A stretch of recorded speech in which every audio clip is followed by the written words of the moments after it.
بسم اللہ الرحمن الرحیم۔ سورۃ المزمل مکیہ، یہ سورہ مکہ میں نازل ہوئی، لیکن بعض علماء اس بات پر متفق ہیں کہ یہ پوری سورہ مکہ میں نازل ہوئی ہے، لیکن بعض علماء یہ فرماتے ہیں اس کا پہلا رکوع مکہ میں نازل ہوا ہے، دوسرا رکوع مدینہ میں نازل ہوا ہے، اس لیے کہ اس میں مکہ میں تو جہاد فرض ہوا ہی نہیں تھا، جہاد فرض ہوا ہے مدینہ میں جا کے، اس میں جہاد کا بھی ذکر آیا اور زکوٰۃ کا بھی، زکوٰۃ کی فرضیت بھی مدینہ میں ہوئی ہے، تو اس اعتبار سے حضرت ابن عباس رضی اللہ تعالیٰ عنہ کا بھی قول یہی ہے کہ یہ دوسرا رکوع مدینہ میں نازل ہوا ہے۔ البتہ جب ذکر ہوگا ابتدا میں تو یوں ہی کہا جائے گا سورۃ المزمل مکیہ، یا ایھا المزمل، اے چادر لپیٹنے والے، حضور اقدس صلی اللہ علیہ وسلم کو خطاب ہو رہا ہے کہ یہ سورہ مبارکہ جب پہلی آیات نازل ہوئی ہیں، اقرأ بسم ربک الذی خلق، اس کے بعد حضور اقدس صلی اللہ علیہ وسلم چونکہ پہلی آیات تھیں، نبی پاک صلی اللہ علیہ وسلم کی ذات بابرکات میں وحشت تھی بہت زیادہ، اور آپ بڑی تیزی میں گھبرائے ہوئے گھر کو واپس لوٹے، تو اپنی اہلیہ حضرت خدیجہ الکبریٰ سے فرمایا کہ میرے اوپر چادر لپیٹو، تو انہوں نے چادر لپیٹی، تو پھر اللہ رب العزت نے یہ آیت کریمہ حضور کو تسلی دیتے ہوئے،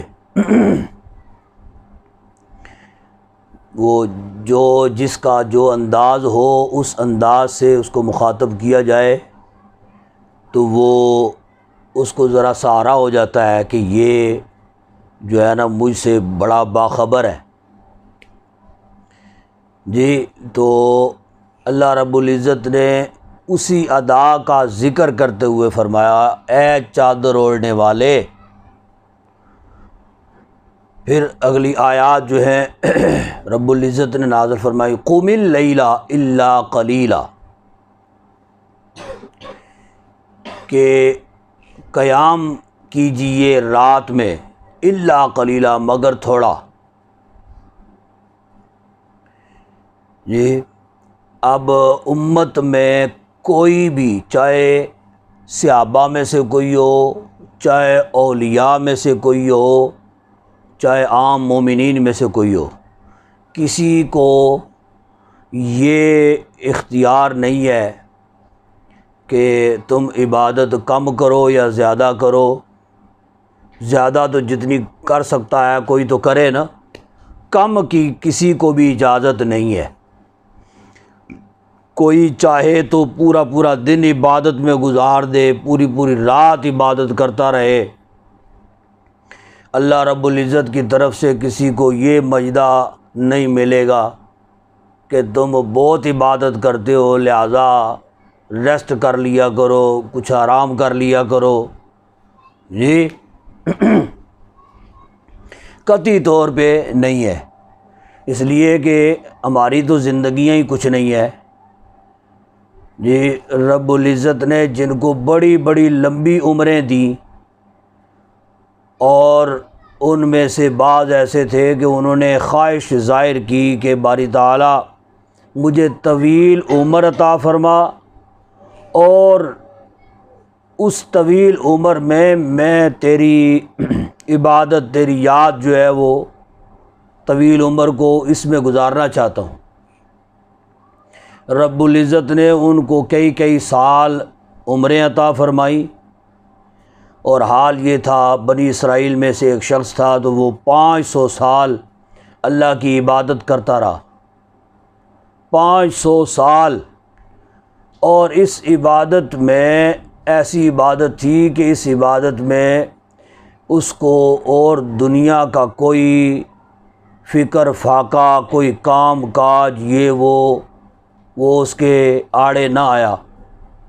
اس نے اللہ کے حضور التجا ایسی کی کہ میں جب عبادت کروں تو باری تعالیٰ مجھے دنیا کے جنجل سے بالکل آزاد کر کے کسی ایسے مقام پر پہنچا دے کہ وہاں پہ میں خالصتاً تیری عبادت ہی کرتا رہوں۔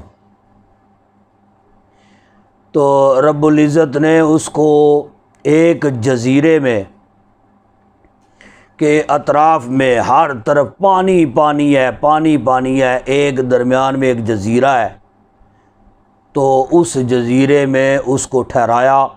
کوئی بندہ بشر نہیں ہے، کوئی اس کی بیوی بچے یہ وہ دنیا داری کے کوئی کام کاج یہ وہ کچھ بھی نہیں ہے۔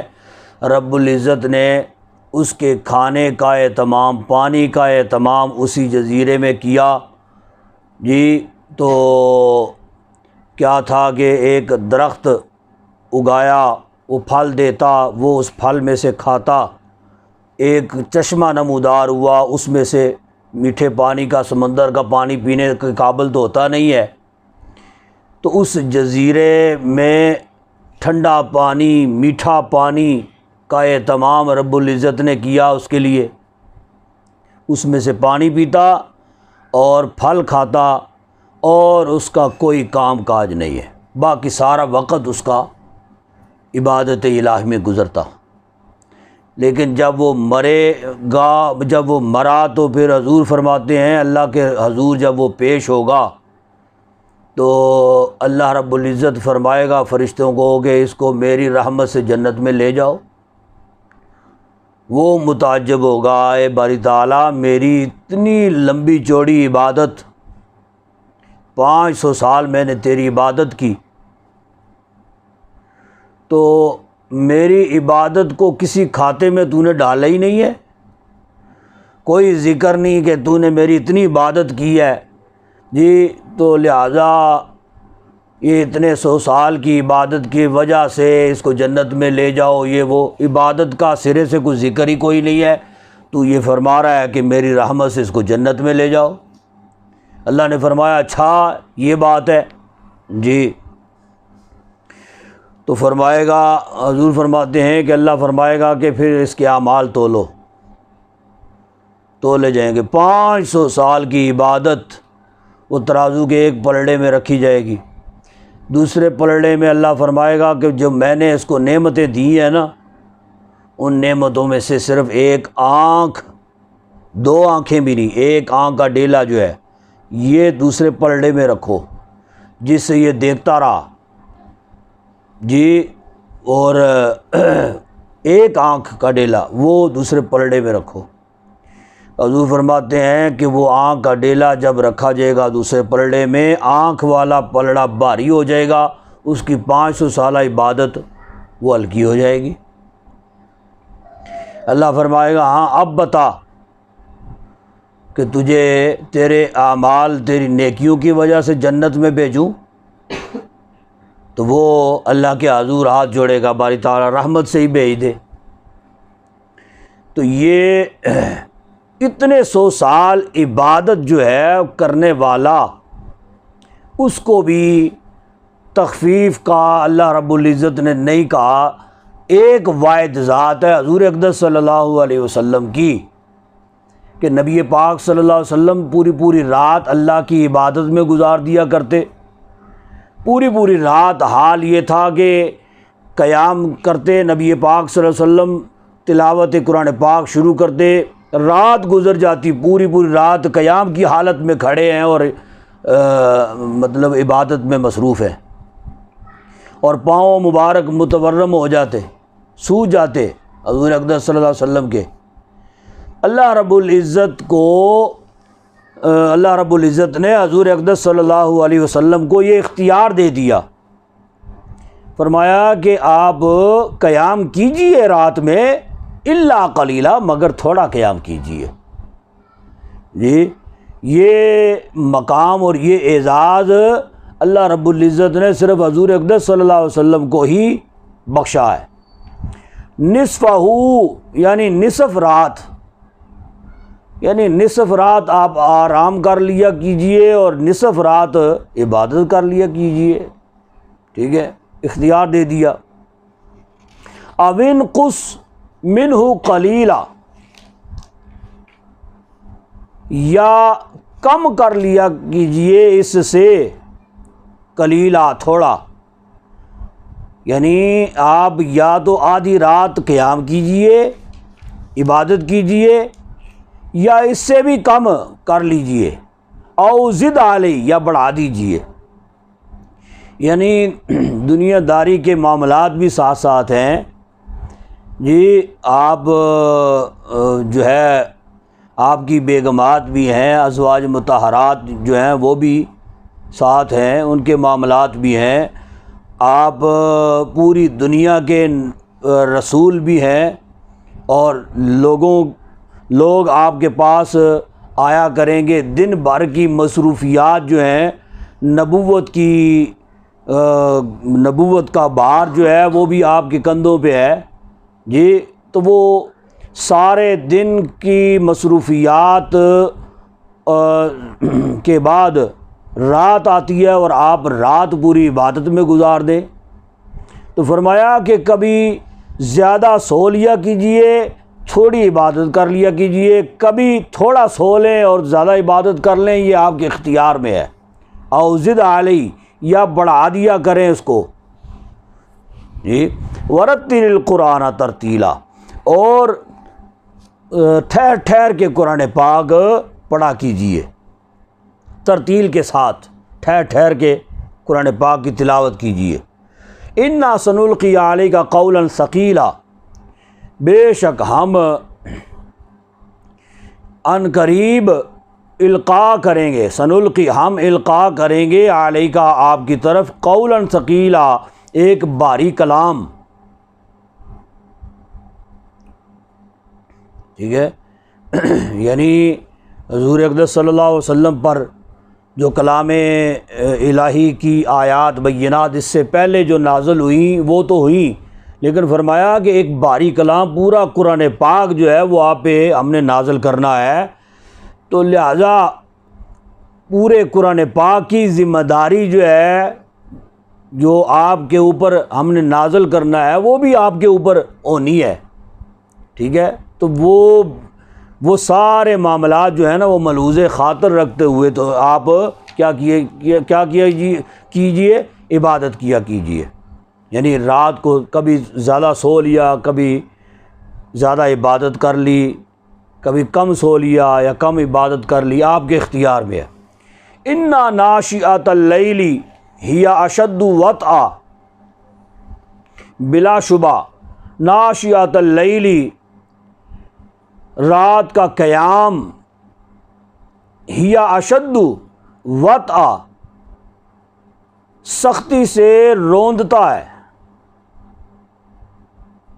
جی، یعنی آپ کو اس بات کا علم ہونا چاہیے، رات کی نیند جو ہے وہ ہر ایک کو پیاری ہوتی ہے، ٹھیک ہے، اور یہ معمول جو ہے رات کو اٹھنے کا یہ بڑا کٹھن ہے، یہ کوئی معمولی نہیں ہے، اور جو ہے نیا اٹھنے کی کوشش کرے نا تہجد کے لیے، رات کی عبادت کے لیے، تو اس کو ایک تو شیطان جو ہے نا وہ بھی پھر اس کو دلاسے دینے کی کوشش کرتا ہے، اس کو تھپکیاں دینے کی کوشش کرتا ہے، اور اس کو دوبارہ سلانے کی کوشش کرتا ہے۔ ابتدائی شروع میں یہ حال ہوتا ہے، پھر اگر وہ اٹھ بھی جائے، چونکہ اس کی روٹین نہیں ہے، اس کا معمول نہیں ہے، تو وہ اٹھنے کے بعد وضو وغیرہ کرنے کے بعد نماز پہ کھڑا ہوگا نا تو پھر ایسے اونگی اس کو آتی رہے گی نماز میں جی، نماز میں بھی قیام میں ہے یا تحیات میں بیٹھا ہوا ہے تشہد میں، تو وہ اس کو اونگی آتی رہے گی، کیوں؟ اس لیے کہ اس کے ذہن پہ یہ سوار ہوتا ہے باقی دنیا ساری سوئی ہوئی ہے، میرے گھر والے، میری بیوی سوئی ہوئی ہے، میرے بچے سوئے ہوئے ہیں، باقی سارے سوئے ہوئے، میں اٹھا ہوں اور عبادت کر رہا ہوں اور نماز پڑھ رہا ہوں. تو وہ باقیوں کا بھی غلبہ جو ہے وہ اس کے اوپر طاری ہوتا ہے. آپ نے ملاحظہ کیا ہوگا گاڑی جو چلا رہا ہوتا ہے نا ڈرائیور، تو فرنٹ سیٹ پہ بیٹھنے والا جو ہوتا ہے نا اس کو سونا ممنوع ہوتا ہے. پیچھے والے جو ہیں وہ بے شک سو بھی جائے تو کچھ حرج نہیں ہے. تو فرنٹ سیٹ پہ بیٹھنے والا اگر اس کو اونگ آنے لگے نا تو ڈرائیور بھی اس کو تھپکی دے گا، اس کو ہلائے جلائے گا کہ سونا نہیں ہے. اس کی وجہ کیا کہ اس کی نوست کی وجہ سے اس کے وہ سوئے گا تو نوست اس کے اوپر بھی نہ آئے، ڈرائیور کے اوپر. تو اس ذمہ داری جو ہے نا وہ اس کے اوپر ہے. جی وہ گاڑی چلائے گا اور ایک منزل مقصود تک خود بھی پہنچے گا، باقیوں کو بھی بحفاظت پہنچائے گا. تو وہ دوسروں کی نیند کا غلبہ جو ہے نا اپنے اوپر بھی آ جاتا ہے. تو یہ فرمایا کہ پھر یعنی پہلے تو اٹھنے کی اگر وہ کوشش بھی کرے گا تو ایک وقت تک، کچھ دنوں تک یا کچھ ماہ تک اس کو جو ہے نا وہ ارادہ کرے گا اٹھنے کا، لیکن نہیں، جاگ نہیں آئے گی. پھر سوچے گا میں نے تو تہجد میں اٹھنا تھا لیکن جاگ نہیں آئی ہے. لیکن اب جاگ آنا شروع ہو گئی اگر اس کو، اب دوسرا مرحلہ جو ہے وہ نماز پڑھتا ہے لیکن ساتھ ساتھ اونگتا بھی ہے. ٹھیک ہے. تو فرمایا کہ یہ سختی سے روندتا ہے رات کا اٹھنا جو ہے، بلا شبہ رات کا اٹھنا. پھر ایک وقت آتا ہے بعد میں اس کے بعد کہ وہ اس کی روٹین بن جاتی ہے. اب وہ اٹھتا ہے تو اپنے وقت میں تہجد کے وقت میں ایک روٹین بن جاتی ہے، اس کو خود بخود جاگ آ جاتی ہے، خود بخود. نہ اس کو الارم کی ضرورت ہے، نہ وہ کسی کو کہنے کی ضرورت ہے کہ مجھے اٹھا دیا جائے. تو وہ ایک وقت مقرر ہے نا جو 3 بجے 3:30 بجے جس ٹائم بھی اٹھنا ہے اس نے، تو وہ وقت جب ہوگا پورا ہوگا آٹومیٹک اس کو جاگ آ جائے گی. وہ اٹھے گا اور اٹھ کے نہ اس کو یہ احساس ہوگا کہ میں سویا رہوں یار چلو تھوڑا اور نیند پوری کر لوں، نہیں، وہ اٹھے گا اور اٹھ کے وضو کرے گا. پھر وہ وقت آ گیا اب اس کے اوپر کہ اس نے اپنے آپ کو جب اس روٹین پہ کاربند کر لیا اور جو ہے اپنی نیند کو قربان کیا اور بڑی سختی کے ساتھ اس پر عمل پیرا رہا، سختی کے ساتھ، تو اس سختی نے اس کی نیند کو روند ڈالا.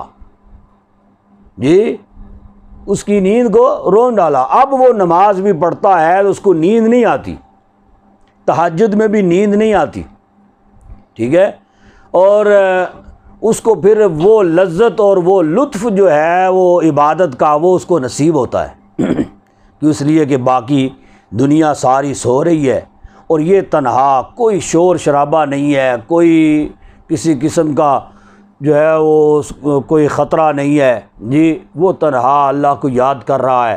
اور وہ گھڑی ہوتی ہے کہ جس گھڑی میں اللہ کی رحمت جوش میں ہوتی ہے، اور پھر جب وہ عبادت کرتا ہے اور پھر جو بھی اللہ سے وہ طلب کرتا ہے رب العزت اس کی ہر دعا کو قبول بھی فرماتا ہے اور اسے نوازتا بھی ہے. وَأَقْوَمُ قِيلَ، اور بات کو درست کرتا ہے.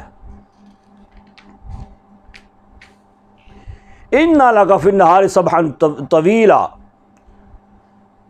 یقیناً آپ کو دن میں سبحًا طویلا، طویل مصروفیت ہے، یعنی نبوت کا بار گراں جو ہے وہ بھی آپ کے کندھوں پہ ہے.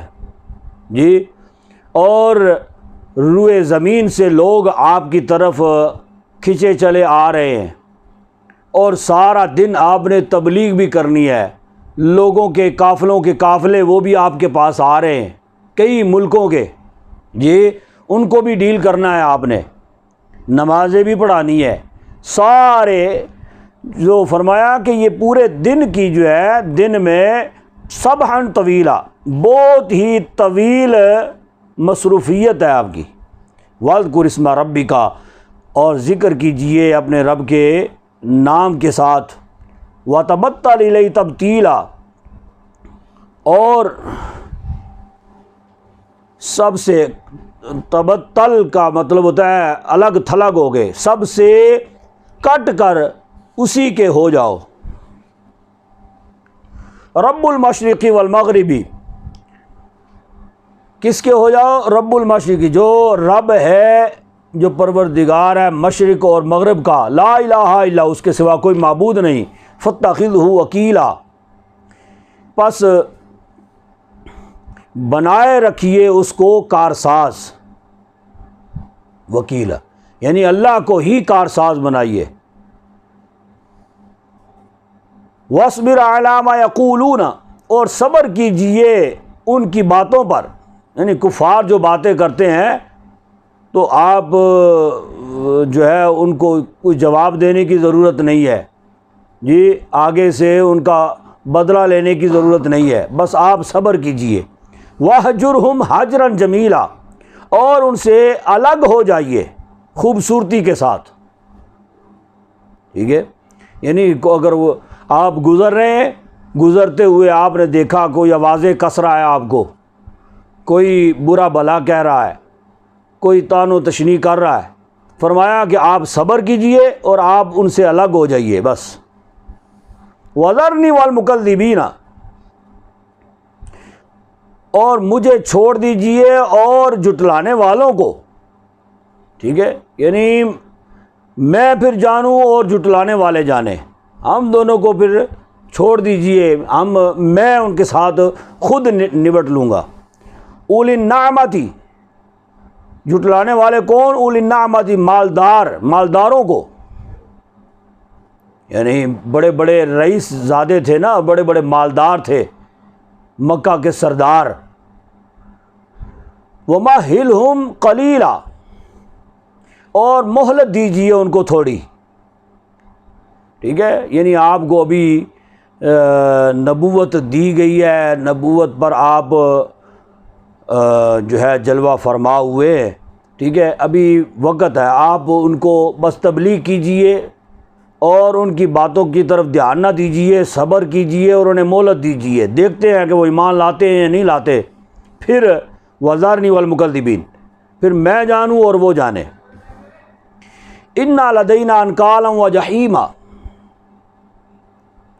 ہمارے پاس، بے شک ہمارے پاس، انکالا، بھاری بیڑیاں ہیں، وجحیم، بھڑکتی آگ ہے. ٹھیک ہے، یعنی اتنی بھاری بیڑیاں ہیں جو ان کے پاؤں میں بیڑیاں لگا دی جائیں گی، زنجیریں بڑی بڑی، کہ وہ ان کے پاؤں حرکت ہی نہیں کر سکیں گے، اور پھر بھڑکتی ہوئی آگ میں ان کو ڈالا جائے گا. وَطَعَامًا ذَا غُصَّةٍ وَعَذَابًا أَلِيمًا، اور غذا ہے، یعنی جب جہنم میں ان کو ڈالا جائے گا تو پھر کیا ہے وہاں پہ؟ وَطَعَامًا، اور غذا ذَا غُصَّةٍ، جو پھنس جائے گی گلے میں. یعنی وہ جو درخت ہوگا وہاں پہ، وہ کون سا درخت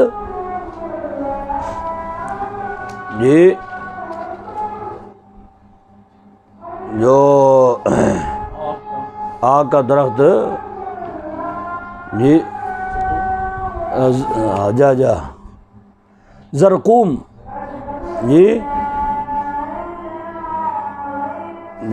وہ درخت ہوگا. یا پھر کا کھانا جو ہے جہنمیوں کی غذا، وہ کیا؟ دو قسم کی غذائیں، ایک غسلین اور ایک زقوم. غسلین جو ہیں وہ پیپ، اور زقوم، جو زقوم کا درخت، آگ کا درخت ہوگا، وہ بس وہی، اس کے پتے بھی آگ کے، ٹہنیاں بھی آگ کی، بس وہی توڑ توڑ کے کھائیں گے. اب جب منہ میں تو ڈال لیں گے، لیکن یہ ہے ذا غصۃ، وہ پھنس ہی جائے گا گلے میں، نیچے نگل نہیں سکیں گے. وعذابًا ألیما، دردناک عذاب. یوم ترجف الارض والجبال، اس روز ترجف الارض، لرزنے لگے گی زمین، والجبال اور پہاڑ، وکانت الجبال اور ہو جائیں گے پہاڑ کثیبا مہیلا، ریت کے بہتے ہوئے ٹیلے۔ یہ قیامت کی نشانی بتائی جا رہی ہے نا، کہ اس دن کیا پہاڑ جو ہیں یہ جیسے ریت ایسے ہو نا ڈھلان میں اور بہتی ہے۔ آپ نے دیکھا ہوگا کہ کسی جگہ پہ جہاں پہ پانی یکدم آتا ہے نا، وہ کس جو ہوتی ہے، ریت ہوتی ہے، پانی پھر جب آتا ہے نا تو ریت کو بہا کے لے جاتی ہے۔ جی تو یہ ہے ریت کے بہتے ہوئے ٹیلے۔ اچھا، اِنَّا أَرْسَلْنَا إِلَيْكُمْ رَسُولًا، ہم نے بھیجا تمہاری طرف، رسولہ یعنی اہل مکہ کو کہا جا رہا ہے کہ اے اہل مکہ، ہم نے بھیجا تمہاری طرف رسول، شاہدن گواہ بنا کر، علیکم تم پر، کما ارسلنا جیسے ہم نے بھیجا، الی فرعون رسولا فرعون کی طرف رسول، جیسے فرعون کی طرف رسول بنا کے بھیجا تھا ایسے ہی ہم نے تمہاری طرف رسول بنا کے بھیجا۔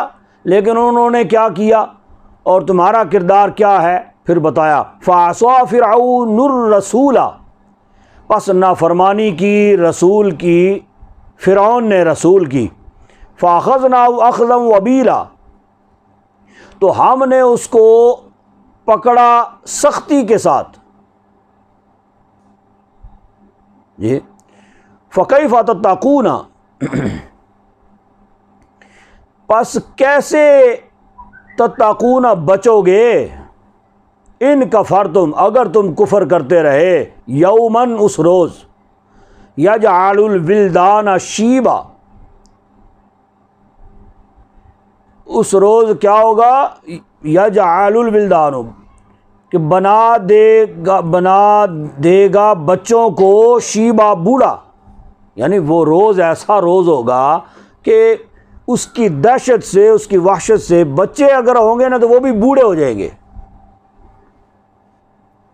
قیامت کا دن جو ہے، نسماء منفطر بھی، آسمان پھٹ جائے گا اس سے، یعنی اس کی دہشت سے۔ کان وعدہ مفعولا، یہ ہو کر رہے گا وعدہ اس کا، اللہ کا وعدہ پورا ہو کر رہے گا۔ ان ھذی تذکرہ، یقیناً یہ نصیحت ہے، فمن شاء اتخذ الی ربی سبیلا، پس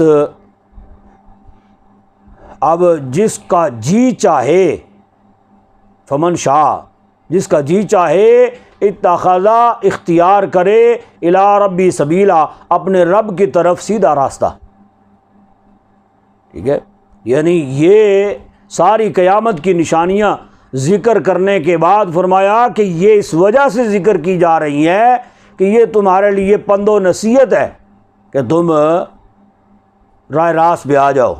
اب دیکھا یہ جائے گا کہ کون ہے جو سیدھے راستے کی طرف گامزن ہوتا ہے۔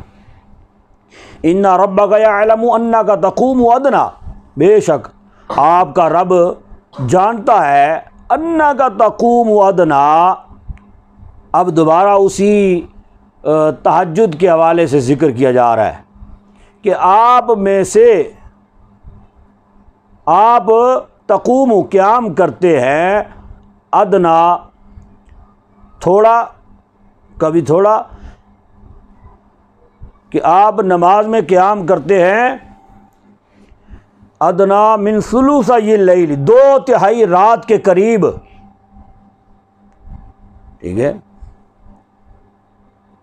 یعنی آپ کا رب خوب جانتا ہے کہ جب حضور اقدس صلی اللہ علیہ وسلم کو اختیار دے دیا گیا نا، اختیار دینے کے بعد نبی پاک صلی اللہ علیہ وسلم اس پر جو ہے آپ نے معمول بنا لیا، تو کبھی حضور اقدس صلی اللہ علیہ وسلم، یعنی رات کے اگر 3 حصے ہیں نا، 2/3 سے مراد یعنی دو حصے کبھی عبادت کرتے 3 حصوں میں سے، کبھی ایک حصہ عبادت کرتے، 2 حصے آرام فرماتے۔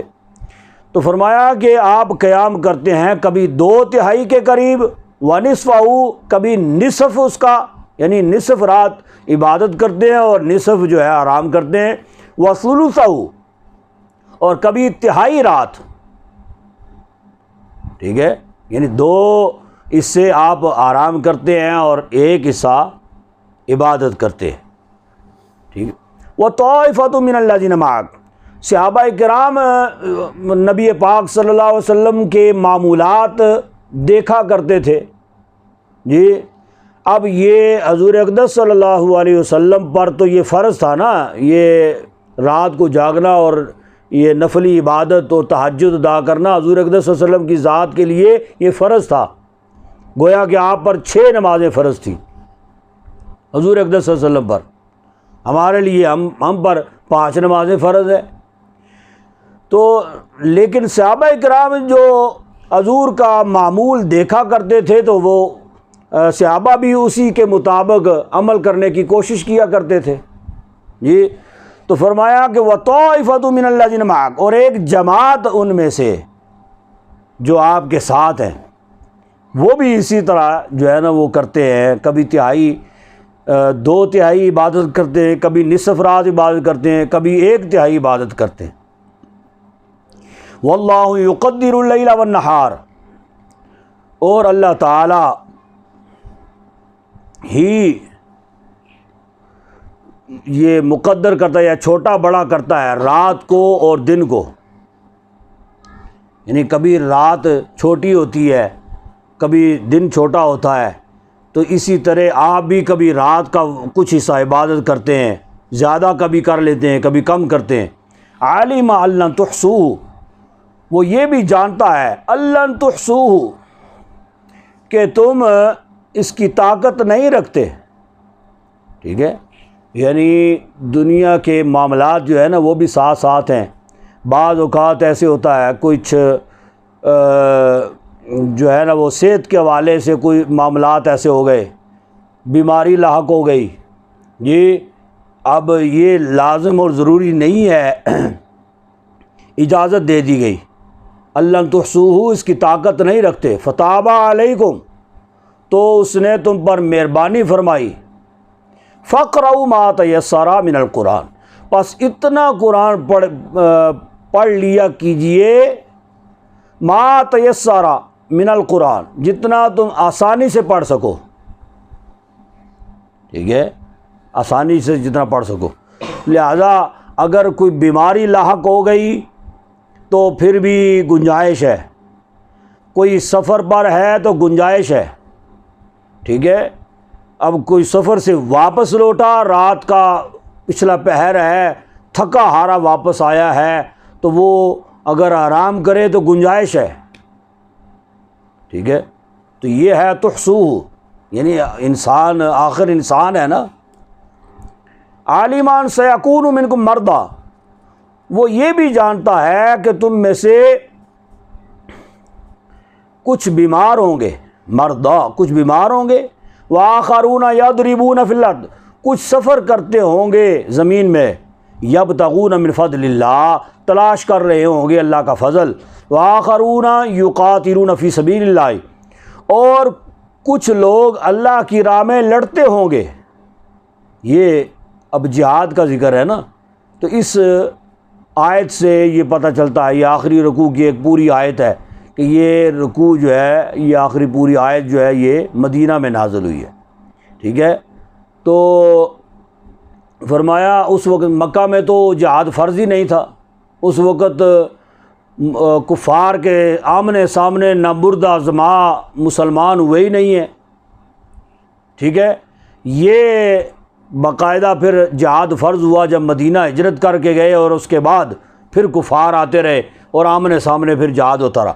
فرمایا کہ ہم یہ بھی جانتے ہیں کچھ لوگ اللہ کی راہ میں لڑتے ہوں گے، جہاد کرتے ہوں گے، فقرؤوا ما تیسر منہ، پس آپ قرآن پڑھیے اتنا جتنا آسان ہو، ٹھیک ہے، یعنی قرآن پڑھ لیا کیجئے جتنا آسان ہو، واقیم الصلاۃ، نماز قائم کیجئے، وآتوا الزکوٰۃ، زکوٰۃ ادا کیجئے۔ اب زکوٰۃ کا حکم جو ہے، زکوٰۃ کی فرضیت بھی مدینہ میں ہوئی ہے، ٹھیک ہے۔ وَأَقْرِضُوا اللَّهَ قَرْضًا حَسَنًا، اور اللہ کو قرض حسنہ دیتے رہا کیجئے۔ وَمَا تُقَدِّمُوا لِأَنفُسِكُمْ، اور جو تم آگے بھیجو گے اپنے لیے، من خیر، یعنی کوئی بھی بلائی، تجدوہ پاؤ گے اس کو، عند اللہ، اللہ کے پاس، ہوا خیرا وأعظم اجرا، وہ یہی بہتر ہے، وأعظم اجرا، اور اس کا اجر بہت بڑا ہے۔ واستغفر اللہ، مغفرت طلب کیا کرو اللہ سے، ان اللہ غفور رحیم، بے شک اللہ تعالیٰ بخشنے والا مہربان ہے۔